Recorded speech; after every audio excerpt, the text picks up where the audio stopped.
Friends, నేను ధనియాల పొడి అయిపోయింది, తయారు చేసుకుంటున్నాను. ధనియాల పొడిలోకి కేజీ ధనియాలు, రాతి పువ్వ, లవంగాలు, యాలకులు, చెక్క ఇవన్నీ వేపుకుంటున్నాను.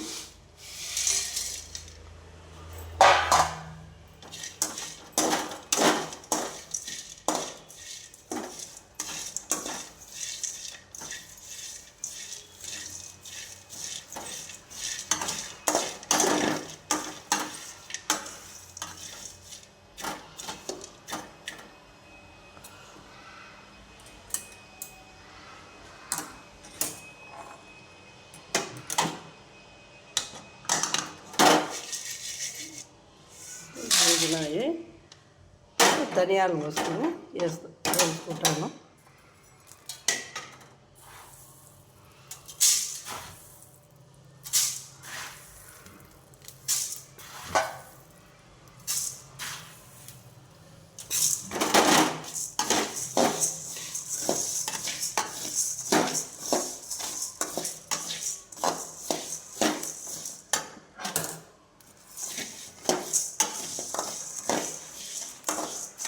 ధనియాలు బాగా ఎర్రగా ఏగితే బాగా మంచి వాసన వస్తాయి.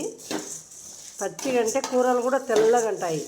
కొంచెం బాగా ఎర్రగా ఏగితే కూర మంచి కలర్ వస్తుంది.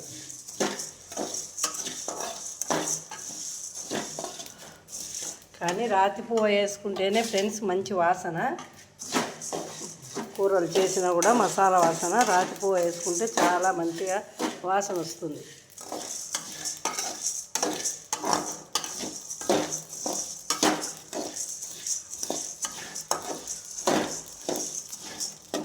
ఇవన్నీ బాగా ఏగుతున్నాయి.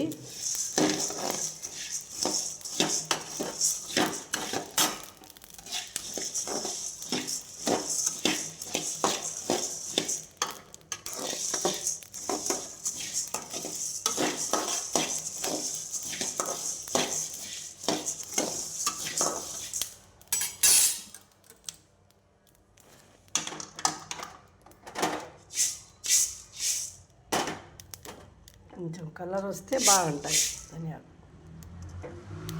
ఇవన్నీ దీంట్లో వేగినటువన్నీ దీంట్లో పోసుకుంటున్నాను. అన్నీ వేసుకొని చల్లారినాక మిషన్కి పంపిస్తాను. మెత్తగా బాగా మిషన్ ఆడుతుంది. అప్పుడు కూరల్లోకి బాగుంటుంది కూర.